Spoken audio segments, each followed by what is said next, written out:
노아의 안식과 도전, 이런 제목으로 함께 말씀의 은혜를 나누려고 합니다. 여러분, 모든 사람에게 주시는 최고의 안식은 어떤 것일까요? 인생의 모든 여정을 마치고 주님의 품에 안기는 그 순간이야말로 최고의 안식이다, 그렇게 말할 수 있을 겁니다. 왜냐하면 그날은 이 땅에서의 모든 수고를 그치는 날이기 때문에 그렇습니다. 그날은 이 세상에서의 모든 고생이 끝나는 날입니다. 그날은 한평생 인생의 날에 행한 대로 누림이 시작되는 날이기 때문에 최고의 안식의 날이다. 많은 사람들이 젊었을 때에 열심히 적금도 들고 연금도 넣고 보험도 들지요. 그 이유가 무엇이죠? 노후에 누리기 위함인 것입니다. 그렇게 미리 준비하게 되어지면 나이가 차서 더 이상 돈을 넣지 않아도 이제 뭐 하기만 하면 돼요? 빼쓰기만 하면 되기 때문에 젊었을 때 적금도 들고 연금도 들고 보험도 드는 겁니다. 마찬가지로 우리 그리스도인들도 미리미리 준비가 필요하겠죠. 안식을 위해서. 그래서 우리는 저 안식에 들어가기를 힘써야 되는 것입니다. 히브리서 4장 9절로 11절에 말씀해 주십니다. 그런즉 안식할 때가 하나님의 백성에게 남아 있도다. 이미 그의 안식에 들어간 자는 하나님이 자기의 일을 쉬심과 같이 그도 자기의 일을 쉬느니라.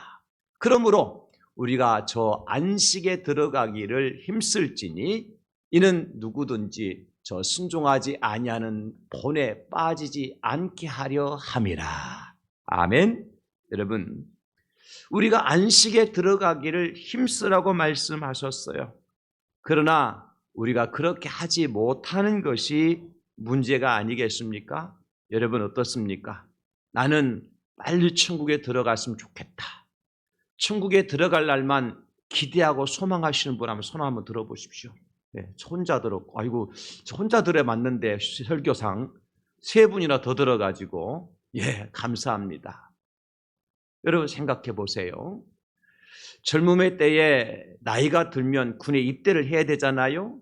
그래서 어떤 사람들은 요즘에 재벌의 총수의 가정의 자녀들이 해군에 스스로 자원해서 입대를 많이 하더라고요. 그리고 이제 연예인 가수 같은 사람들은 해병대에 또 입대를 해요, 자원해서.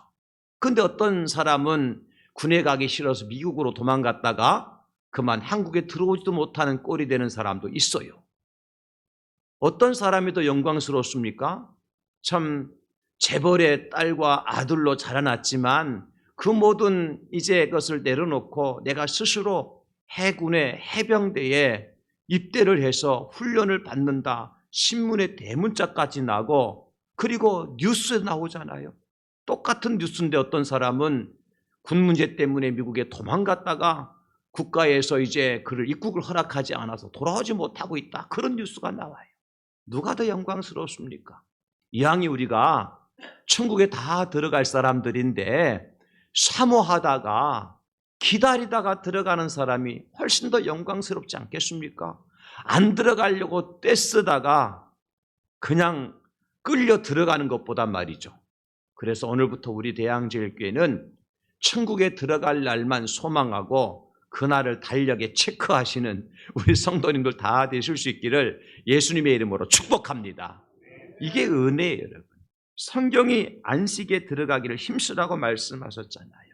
그러면 도대체 우리가 들어가게 될 안식처는 어떤 곳이기에 기다리며 소망하며 사모하며 힘써야 되는가? 요한계시록 14장 12절로 13절에 보면 성도들의 인내가 여기 있나니 그들은 하나님의 계명과 예수에 대한 믿음을 지키는 자니라. 누가요? 성도가.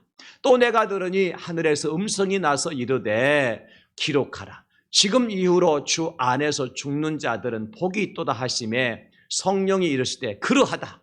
그들이 수고를 그치고 쉬리니 이는 그들의 행한 일이 따름이라 하시더라. 아멘. 여러분, 천국은 어떤 곳이에요? 우리의 수고를 그치는 곳이에요. 그것은 참된 안식과 쉼이 있는 곳이에요. 그리고 더 중요한 것은 우리가 행한 대로 누리기 시작하는 곳이 천국이에요. 이 땅에서는 우리가 다 행한 대로 누리지 못합니다. 여러분 그렇잖아요. 여러분 열심히 적금을 들고 연금을 들고 보험을 들어놔 봤자 여러분 돌아가시고 나면 그게 누구 거에 돼요? 여러분 거 아무것도 안 돌아옵니다. 누릴 거 아무것도 없어요. 그러나 천국에서의 안식은 여러분들의 수고한 대로 여러분들의 행한 대로 따름이라 이것은 뭐예요? 누리게 된다는 것입니다. 그래서 우리가 천국에 들어갈 안식을 사모하고 기다리고 준비하는 것입니다. 오늘 우리는 노아의 안식과 도전의 시간에 이 사실을 한 번 더 확인하게 됩니다. 여러분 노아는 어떤 사람이었느냐? 성경에서 노아를 세 가지로 설명을 해줘요. 노아는 어떤 사람인가 하니까 노아는 의인이었습니다. 또 노아는 어떤 사람이냐? 노아는 당대의 완전한 사람이었습니다. 또 노아는 어떤 사람인가 하니까 하나님 앞에서 하나님과 동행한 사람이다. 노아는 의인이요 완전한 자요 하나님과 동행한 사람이다. 여러분들을 누군가 소개해 줄 때, 아니 사람이 아니라 하나님께서 여러분들이 어떤 사람이라고 소개할 때 장 목사는 의인이요 완전한 자요 하나님과 동행한 자라고 소개하는 것만큼 더 훌륭한 소개가 있을까요? 노아는 최고의 사람이었습니다. 창세기 6장 9절에 말씀해 주십니다. 이것이 노아의 족본이라. 노아는 의인이요 당대의 완전한 자라. 그는 하나님과 동행하였으며. 그럼 노아가 살던 시대의 세상은 어떤 세상이었느냐? 온 땅이요 하나님 앞에서 부패하였고 포악함이 땅에 가득한 시대라고 기록해주고 있어요.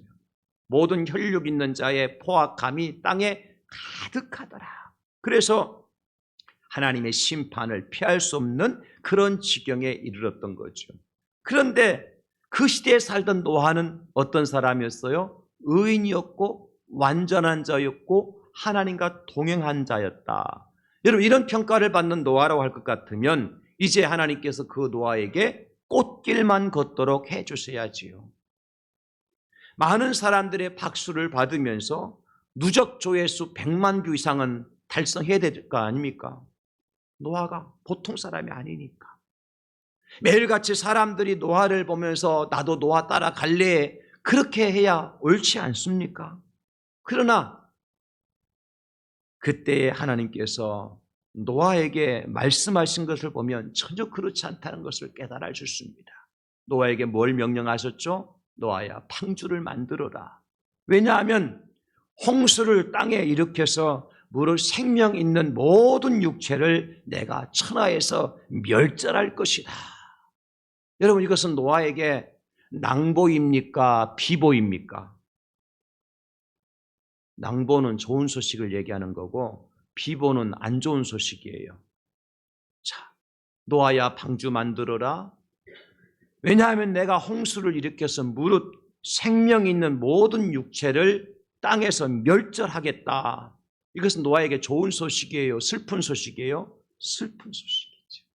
아니 노아는 의인이었고 당대의 완전한 사람이었고 하나님과 동행한 사람이라면 하나님 노아에게 기쁨의 좋은 소식을 전해주셔야죠. 그러나 그렇지 못했다는 것입니다. 그래서 노아는 어쩔 수 없이 방주를 만들었어요. 무릇 120년의 세월이 지나도록 방주 만드는 일에 몰두합니다. 그 어간의 사람들은 노아를 비웃습니다. 손가락질합니다. 조롱합니다. 심지어 핍박을 합니다. 그 와중에 120년의 세월 동안 노아는 방주를 만들어요. 그러므로 여러분 노아가 방주 안에서의 안식을 취하였다고 하는 것은 120년 동안 방주를 만들기 위해서 흘린 땀을 식히는 기간이 아니었겠습니까? 120년 동안 한 사람도 돕는 사람도 없었고 오히려 사람들의 조롱소리와 비웃음의 세월이었습니다. 그런데 방주 안에서는 달랐습니다. 어쨌든 노아가 방주를 완성하고요. 7일 동안 노아의 가족과 각종 짐승들을 방주 안으로 입주시키는 작업을 해요. 7일이 걸려요. 그 7일이 지나자 어떤 일이 벌어져요? 40일 밤낮 비가 내려요. 며칠 동안요? 40일 밤낮. 하루 내렸다가 이틀 쉬었다가 또 내린 것이 아니라 40일 밤낮을 쉬지 않고 비가 내렸어요. 근본에 저 거제도 지역에 통영 지역에 비가 내렸는데 한 몇 시간 내렸는데 온통 물바다가 됐잖아요. 상상해 보십시오. 40일 밤낮을 쉬지 않고 하늘에서 쏟아지고 땅에서 이제 모든 것이 솟구쳤다 그러는데, 그러면 온 세상이 어떻게 됐겠습니까? 완전 물바다가 되는 거죠. 그리고 난 다음에 적어도 150일 동안 땅에 물이 마르지 않아요. 땅에 150일 동안 그 물이 고스란히 그대로 있었다는 거예요. 아니, 홍수가 나서 거제도 통영 앞바다로 물이 흘러가고 난 다음에는 수해 복구 작업이 가능하잖아요. 그런데 150일 동안 물이 마르지 않았다고요. 상상해 보십시오.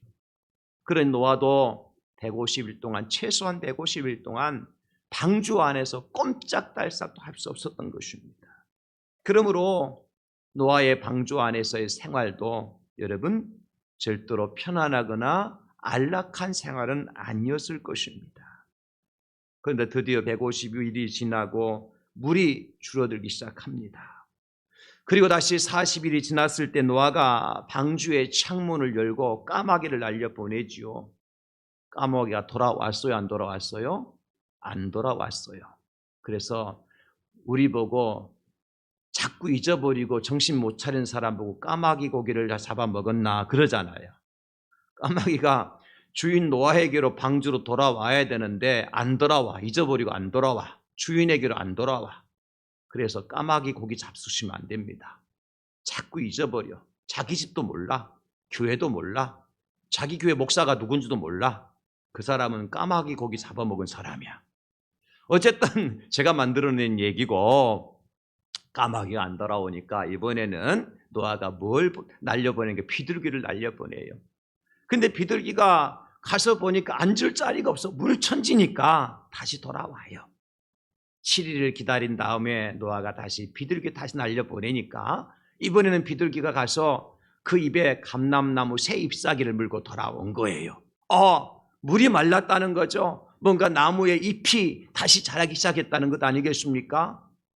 그러자 이번엔 또 7일을 기다렸다가 노아가 또 한 번에 비둘기를 날려보내니까 비둘기가 돌아왔어요? 안 돌아왔어요? 안 돌아와. 왜? 이제는 땅이 완전히 말라서 자기 안식의 처소를 발견한 거예요. 비둘기는 나무 위에서 사는 새가 아니라 땅에 다니면서 뭔가 먹이를 찾는 그런 조류잖아요. 그러니까 이제 땅이 완전히 물이 말랐구나 하는 것을 비둘기가 주인 노아에게 사인을 보여준 거예요. 비둘기는 그래서 충실한 조류로 알려졌어요. 여러분, 노아가 이제 비둘기가 돌아오지 않자 어떻게 합니까? 이때부터 노아의 도전이 시작되는 것입니다. 사랑하는 성도 여러분, 그렇다면 노아의 방주 안에서의 안식은 무엇을 위한 것이었을까요? 말씀드렸잖아요. 120년 동안 방주를 만들기 위해서 땀을 흘린 그 땀을 식히는 시간이었을 거예요. 뿐만 아니라 노아의 120년의 방주 안에서 안식은 모든 죄를 그치고 새롭게 창조하시는 하나님의 날을 기다리는 안식이었어요. 그리고 또 노아의 120년의 방주 안에서의 안식은 진정한 하나님의 은혜를 누리기 위해 방주 안에 있어야만 했습니다. 여러분, 창세기 6장 5절에 8절까지 보면 여호와께서 사람의 죄악이 세상에 가득함과 그의 마음으로 생각하는 모든 계획이 항상 악할 뿐임을 보시고 땅 위에 사람 지으셨음을 한탄하사 마음에 근심하시고 이러시되 내가 창조한 사람을 내가 지면에서 쓸어버리되 사람으로부터 가축과 기는 것과 공중의 새까지 그리하리니 이는 내가 그것들을 지었음을 한탄함이니라 하시니라. 그러나 노아는 여호와께 은혜를 입었더라. 은혜를 입었기 때문에 방주 안에 있었고 방주 안에 있었기 때문에 하나님의 은혜를 누릴 수가 있었던 것입니다. 일반적으로 이 방주는 우리에게 무엇을 상징한다고 알려주고 있습니까? 예수 그리스도. 이 방주는 교회를 상징한다고 영적으로 해석하지요. 따라서 여러분, 우리가 평생 흘린 땀을 식힐 수 있고 모든 죄가 그치고 새롭게 창조하신 하나님의 나를 볼 수 있고 진정한 하나님의 은혜를 누리기 위해서는 어디 안에 있어야 돼요? 방주 안에. 그 방주가 뭐라고요? 예수 그리스도. 그 방주가 뭐라고요? 교회를 상징한다 그랬잖아요. 교회 안에 참된 안식이 있고 예수 그리스도 안에 참된 안식이 있음을 믿으시기를 예수님의 이름으로 축복합니다. 그래서 우리는 교회 안에 방주 안에 머물며 모든 죄를 용서받고 죄 용서받은 사람들이 새 일을 행하도록 인도하시는 하나님의 복을 누릴 수 있어야 된다는 것입니다. 우리에게도 이런 은혜가 있을 수 있을 길을 예수님의 이름으로 축복합니다. 의로운 자여 완전한 자 하나님과 동행하는 자로서 방주 안에서 노아는 안식을 누렸고 그 안식 후에 노아는 도전을 시작합니다. 그 도전이 뭐냐? 첫째는 방주 뚜껑을 제치고 보았다는 것입니다. 오늘 13절 말씀에 601년 첫째 달 곧 그 달 초 하룻날에 땅 위에서 물이 거친지라 노아가 방주 뚜껑을 제치고 본즉 지면에 물이 거쳤더니 노아의 첫 번째 도전은 방주의 뚜껑을 제치고 보았다는 것입니다. 그때 드디어 노아의 귓전에 하나님의 음성이 들려오죠. 너는 내 아내와 내 아들들과 내 며느리들과 함께 방주에서 나오라. 그렇습니다. 여러분, 노아의 도전의 현장은 방주 안이 아니라 어떻게 해야 돼요? 방주 밖으로 나오는 새로운 땅으로 나와야만 했습니다. 비록 노아가 개척자의 길을 가야 하지만은 노아는 망설이지 않았습니다. 생각해 보십시오. 적어도 1년 가까이를 방주 안에서 생활을 했어야 되는데 얼마나 방주 밖으로 나오기를 기다렸겠습니까? 얼마나 물이 마르기를 기다렸겠습니까? 얼마나 땅을 밟기를 기다렸겠습니까? 한편으로 또 얼마나 두려웠겠어요. 온 세상이 물로 다 덮인 세상에 떠다니는 것은 죽음의 시체뿐이 없었는데 노아가 두렵지 않았겠습니까? 그래서 얼마나 망설였을까요? 노아인 내가 방주 밖을 나가게 되면 만나게 될 일들이 어떤 일인지 확정되지 않았잖아요.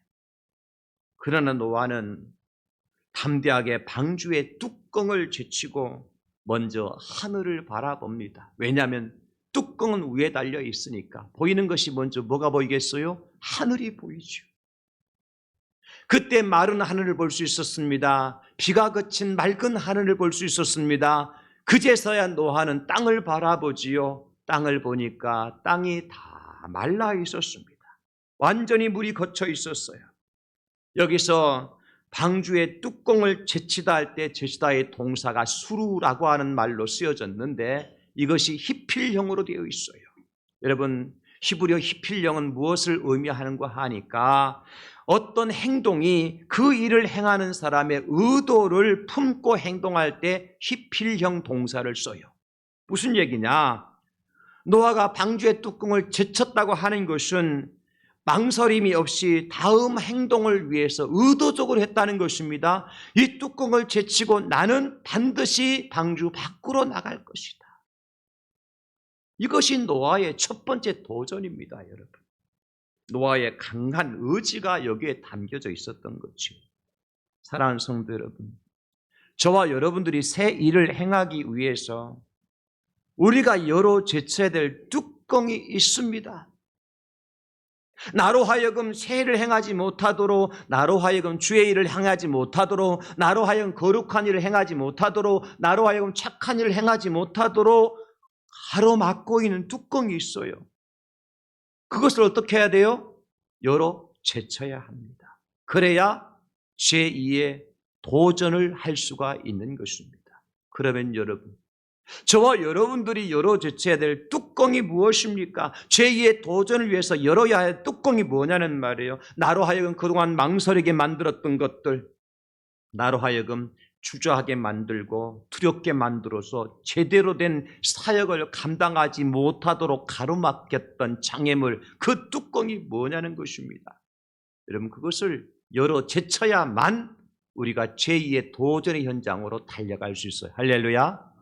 그 뚜껑이 닫혀있는 이상 노아는 방주 밖으로 나갈 수가 없습니다.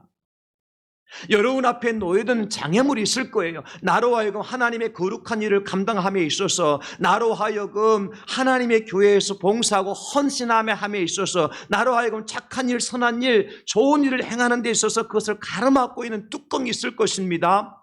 때로는 내 물질이 소요되는 것이 두려워서, 때로는 내가 지난날 겪었던 실패와 또 그 경험들이 생각이 나서 내가 이 일을 하게 되면 이번에 또 실수하는 것은 아닐까? 이번에 또 내가 실패하는 것은 아닐까? 하는 두려움 때문에 뚜껑을 열어 제치지 못하는 분들이 참 많습니다. 그러나 뚜껑을 열어 제쳐야만 우리가 제2의 사역을 감당할 수 있습니다. 보십시오. 골리앗 앞에 선 다윗을 보시기 바랍니다. 사울 왕과 모든 이스라엘 군사들은 골리앗 앞에 벌벌 떨고 있었습니다. 골리앗을 이기기 위해서 다윗이 나가겠다 그러니까 사울 왕이 자기가 입던 갑옷과 자기의 창칼을 다윗에게 줍니다. 다윗은 맞지 않습니다. 체구가 어린아이인데 어떻게 사울 왕이 입던 옷이 맞겠습니까? 다윗은 어떻게 합니까? 그 옷을 벗어 던집니다. 사울이 주었던 창과 칼도 던져버립니다. 뚜껑을 열어 제쳤습니다. 그리고 다윗은 자기 주머니에 물맷돌 5개만 들고 골리앗 앞으로 달려갑니다. 그때 다윗은 이렇게 말합니다. 사무엘상 17장 45절에 다윗이 블레셋 사람에게 이르되, 골리앗에게 얘기하는 겁니다. 너는 칼과 창과 단창으로 내게 나오거니와 나는 만군의 여호와의 이름 곧 네가 모욕하는 이스라엘 군대에 하나님의 이름으로 내게 나아가노라. 이것이 다윗의 첫 번째 도전이었습니다. 여러분 그렇잖아요. 양을 치던 목동이 이제 이스라엘을 괴롭히는 이 거인에게 다가와서는 도전장을 던지는 거예요. 그래, 한번 싸워보자. 골리앗, 너는 칼과 창과 단창으로 내게 나오지만 나는 네가 모욕하는 만군의 주 여호와의 이름으로 내가 너에게 나아간다. 이것이 도전인 것입니다. 사랑하는 성도 여러분, 우리가 오늘도 열어 제쳐야 될 뚜껑이 무엇인지 꼭 찾아내시기를 바랍니다. 그것을 집어 던져야 됩니다. 그래야 우리가 골리앗 앞에 나아갈 수 있습니다. 그래서 우리가 노아가 방주에서 나왔던 것처럼 제2의 도전의 현장을 향해서 달려갈 수가 있습니다. 골리앗을 무너뜨렸습니다.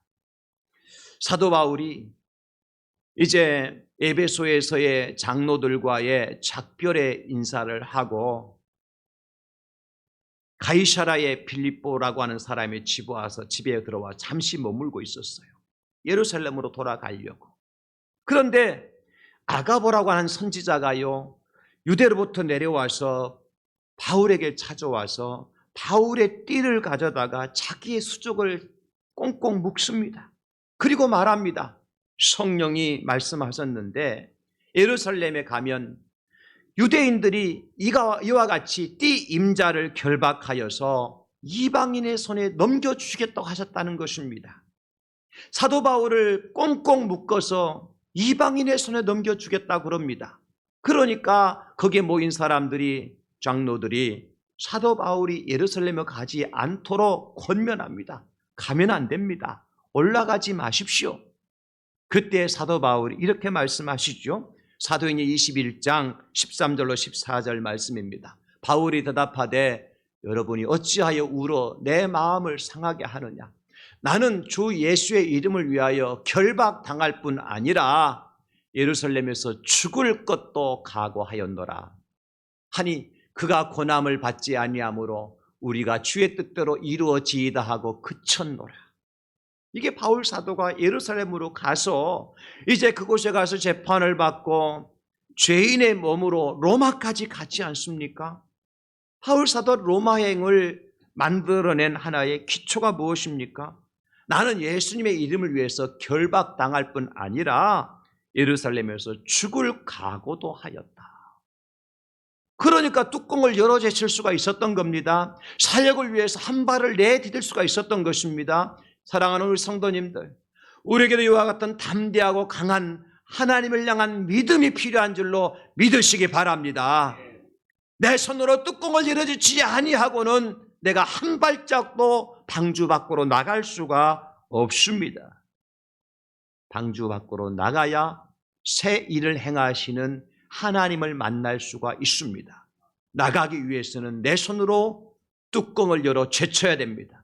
여러분 앞에 있는 장애물들을 다 여러분의 손으로 다 물리쳐 주셔야 됩니다. 늘 그것에 얽매여서 그것 때문에 한 발짝도 내가 나가지 못하면 기뻐할 자는 원수 마귀밖에 없습니다.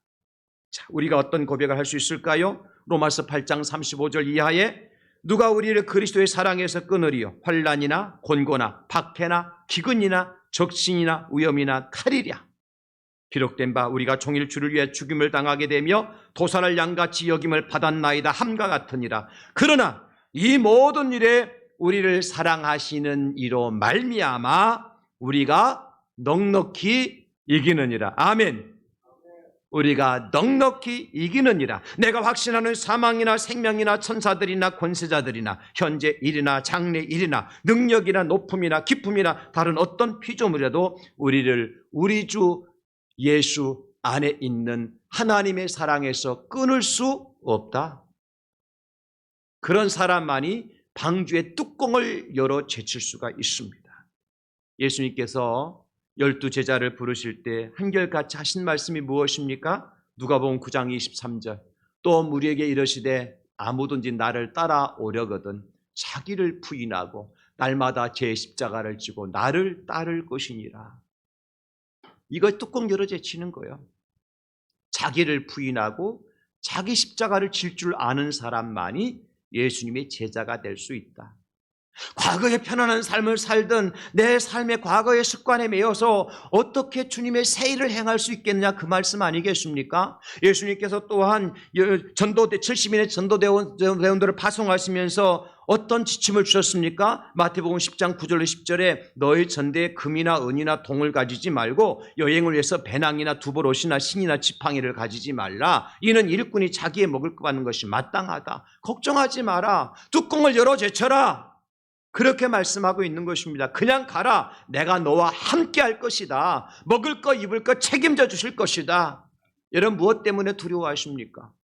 내가 하나님의 일을 위해서, 주의 사역을 위해서, 주의 나라를 위해서 헌신하고 희생하고 봉사함에 있어서 무엇 때문에 그 일을 하지 못하도록 여러분 마음을 가로막고 있고 두렵게 만들고 주저하게 만듭니까? 오늘 이 시간 이후로 하나님께서 제자들에게 말씀하신 것처럼, 명령하신 것처럼 뚜껑을 열어 제치고 제2의 삶의 현장으로, 도전의 현장으로 달려나가시는 우리 성도들 다 될 수 있기를 예수님의 이름으로 축복합니다. 두 번째 노아의 도전은 뭐냐? 여호와께 제단을 쌓고 번제를 드렸다는 것입니다. 노아와 그 가족들과 방주 안에 있던 모든 짐승이 방주에서 나왔습니다. 그때 노아가 가장 먼저 한 일이 무엇이냐? 여호와께 제단을 쌓고 번제를 드렸습니다. 20절 말씀에 노아가 여호와께 제단을 쌓고 모든 정결한 짐승과 모든 정결한 새 중에서 제물을 취하여 번제로 제단에 드렸더니 그렇게 말씀하셨습니다. 여러분, 예배자의 삶을 현장으로 노아가 나아갔다는 것입니다. 그리스도인의 최고의 도전은 뭐냐? 예배자로 승리하는 겁니다. 아무리 많은 업적을 남겨도 예배자로서 실패하면 이미 그 사람은 신앙생활에 실패한 거예요. 그래서 우리는 어떤 일을 만나더라도 최고의 예배자가 되도록 힘쓸 수 있기를 예수님의 이름으로 축복합니다. 하나님 말씀하셨잖아요. 로마서 12장 1절에 그러므로 형제들아 내가 하나님의 모든 자비하신 너희를 권하노니 너희 몸을 하나님이 기뻐하시는 거룩한 산 제물로 드리라. 이는 너희가 드릴 영적 예배니라. 두 번째 우리의 도전은 뭐냐니까 예배의 생명을 걸라는 것입니다. 여러분 방주 안에서의 예배가 아니었습니다. 어디서 예배했어요? 방주 밖에서의 예배였습니다. 이 말은 우리가 교회 안에서 예배가 아닙니다. 교회 밖에서의 예배입니다. 무슨 얘기인지 아시겠습니까? 우리의 삶의 현장이 예배터가 되고 예배의 처소가 되어야 된다는 것입니다. 우리의 삶의 모습이 참된 예배자의 삶의 모습이 되어야 된다는 것입니다. 여러분의 가정에서도 예배자요, 여러분의 직장에서도 예배자요, 여러분의 학교에서도 예배자요, 여러분의 사업장에서 예배자로 살아가실 수 있기를 예수님의 이름으로 축원합니다. 이게 우리의 두 번째 최고 중요한 도전장이에요. 많은 사람들이 교회 안에서는 예배자의 모습을 갖추고 있지만은 교회 밖을 나가는 순간부터 그때는 예배자의 옷을 다 벗어버리고 예배와는 상관없는, 하나님과는 상관없는, 거룩과는 상관없는 삶을 살아가는 것을 보게 되어집니다. 미국의 유명한 예언자가 한국에 대한 예언의 한 내용을 제가 잠깐 유튜브를 통해서 들었어요. 2027년도가 한국의 영적 대변혁의 시대가 온다고 예언을 했어요. 저는 그 예언을 다 믿지는 않아요. 막 그분이 9.11 테러도 마쳤고 저 독일의 장벽, 베를린 장벽 무너지는 것도 마쳤다고 예언을 마쳤다고 막 그래 해가지고 굉장히 소문이 컸던 분 아닙니까? 근데 그분이 날짜를 지정해서 2027년도 1월 달에 경제적 대변혁이 일어난대요. 주식시장이 폭망한답니다, 한국에. 그러니까 올해 12월까지만 주식 가지고 있다가 다 팔아야 돼요. 그 예언이 맞다면 또 제가 또 그렇게 했다고 다 팔지 말고. 그런데 문제는요, 3, 4월 달 되면 한국에 영적 지각 변경이 일어난대요. 믿음의 사람들 다 믿음을 버리고 교회가 내 편으로 갈라지고 보수와 진보로 갈라지고 교회 안에 그런 일이 나타난 한국 교회 얘기하고 있습니다. 지금 제가 이런 얘기를 구체적으로 드릴 필요는 없습니다. 왜냐하면 그분의 이야기일 수 있으니까. 그러나 우리가 듣고 뭐는 할 수 있어야 돼요? 준비는 할 수 있어야 되지 않겠습니까? 그렇게 준비하고 있다 안 일어나면 우리에게는 얼마나 다행이에요. 그리고 또 준비하고 있다가 일어나면 또 얼마나 큰 다행이에요. 그러니까 준비하는 사람은 손해볼 일 없습니다. 그래서 우리가 어떻게 해야 돼요? 어느 곳에 있든지 예배의 생명을 걸어야 된다. 자, 보십시오. 요즘에 이 시대에 하나님의 교회는 굉장히 화려하게 모든 시스템과 장비가 갖추어져 있습니다. 찬양팀, 방송에 나오는 유명한 어떤 이제 가수들보다도 더 멋지게 찬양합니다. 교회 안의 장비들, 방송국 시스템을 능가합니다. 영상, 음향. 그러나 그 안에 영과 진리로 예배하는 거룩한 예배가 있느냐는 것이 하나님께 우리에게 묻고 계시는 것입니다. 그래서 우리 주님이 이 땅에 오실 때 마지막 하신 말씀이 뭐죠? 인자가 올 때 내가 세상에서 믿음을 보겠느냐. 저는 우리 대항제일교회가 수백 명, 수천 명 모이는 교회가 되었으면 좋겠지만은 그렇지 않다 할지라도 여러분들이 영과 진리로 예배하는 데에 다 승리할 수 있기를, 예배의 생명을 걸고 예배에 집중하고 어느 곳에 있든 나는 예배자요, 어느 곳에 있든지 그곳이 하나님께 예배하는 예배에 쳐서요, 어느 곳에 있든지 그곳이 하나님이 계신다는 사실을 믿고 예배에 승리하실 수 있는 우리 성도들 다 될 수 있기를 예수님의 이름으로 축원합니다. 노아가 두 번째 참된 예배자로 도전장을 걸었어요. 마지막 세 번째 도전은 무엇입니까? 심음과 거둠의 일을 시작했다는 것입니다. 다행히 하나님께 노아가 드린 제사를 기쁘게 받으셨어요. 그리고 약속해 주십니다. 내가 행한 것 같이 모든 생물을 다시는 멸하지 아니하리라.